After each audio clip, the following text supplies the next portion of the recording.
بسم اللہ الرحمن الرحیم۔ اللہم صلی علی محمد وآل محمد۔ آج کا ہمارا سبق ہے مسئلہ نمبر 63 اور 64۔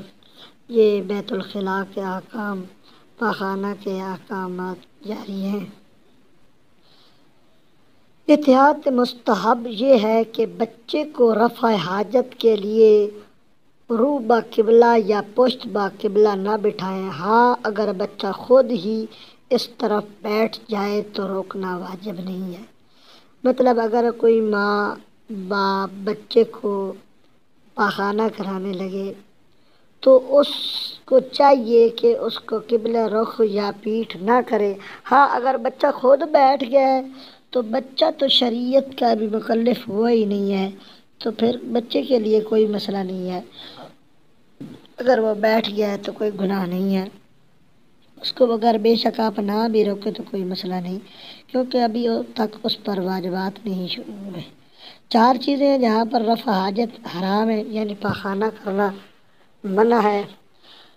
پہلے بند گلی، جب کہ وہاں رہنے والوں نے اس کی اجازت نہ دے رکھی ہو، یعنی بند گلی جہاں سے آگے راستہ کوئی نہیں جا رہا اور ارد گرد جو گھر رہ رہے ہیں انہوں نے منع کیا ہوا ہے، تو وہاں پر آپ پاخانہ نہیں کر سکتے۔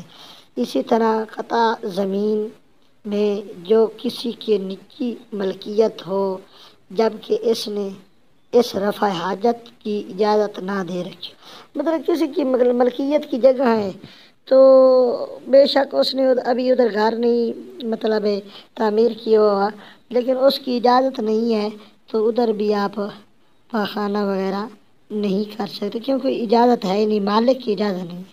تیسری، ان جگہوں پر جو مخصوص لوگوں کے لیے مختص کی گئی ہوں، مثلا مدرسہ مومنین کی مدرسہ وغیرہ، یعنی مثال کے طور پر جو مدرسہ ہے وہ بچوں کو ان کے جو طہارت خانے ہیں وہ بچوں کے لیے استعمال کیے گئے ہیں، مختص کیے گئے ہیں، تو وہاں طالب علم ہی استعمال کریں، کوئی اور نہ کرے۔ جس طرح مسجدوں میں باتھ روم اور طہارت خانے بنے ہوئے ہیں وہ اس لیے بنے ہوتے ہیں کہ یہاں پر بندہ نماز پڑھنے کے لیے آئے اور وہ یہاں پہ طہارت کر کے وضو کر لے۔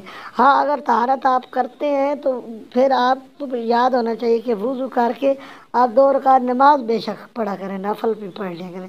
تو یہ بھی جائز نہیں ہے کہ آپ مطلب مسجد کے طہارت خانے کو استعمال کرنا جائز نہیں ہے، لیکن ہمارے ہاں تو بالکل یہ اس بات کو کوئی اتنی اہمیت ہی نہیں دی جاتی، لیکن یہ جائز نہیں ہے۔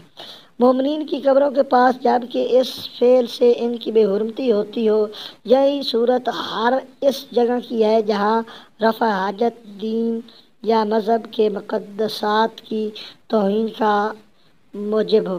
یہ اسی طرح یہ جو قبرستان میں پاخانہ کرنا، قبروں کے نزدیک پاخانہ کرنا، اور اسی طرح تمام مقدسات جتنی مطلب مذاہب کی ہیں ان کے ہاں پاخانہ کرنا جائز نہیں ہے، فعل حرام میں شمار ہے، کیونکہ اس سے فساد بھی پڑے گا اور توہین ہے مومن کی قبر پر یہ پاخانہ وغیرہ کرنا۔ تو ان چیزوں کو ہمیں بخوبی علم ہونا چاہیے اور یہ باتیں آپ کو تمام مومنین کو بتانی چاہیے۔ خداوند متعال ہمیں فقہ اہل بیت کو صحیح طریقے سے سمجھنے کی توفیق فرمائے۔ اللہم صلی علی محمد وآل محمد وعجل فرجہ۔